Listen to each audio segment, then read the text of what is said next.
जय सरना, जय धर्मेश, जय आदिवासी। डाड़ा पढ़ा कुड़ुख उरांव समाज बोड़ा छप्पर दुलदुला जिला जसपुर छत्तीसगढ़ में 9 फरवरी 2022 दिन बुधवार को आदिवासी सत्र प्राकृति धर्म सभा का आयोजन किया जा रहा है।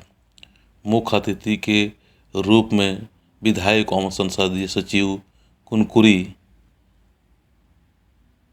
यूडी मिंजी हैं और विशेष अतिथि के रूप में झारखंड से सरना समाज से भी चितरंजन उरांव एवं बिगल उरांव जी हैं।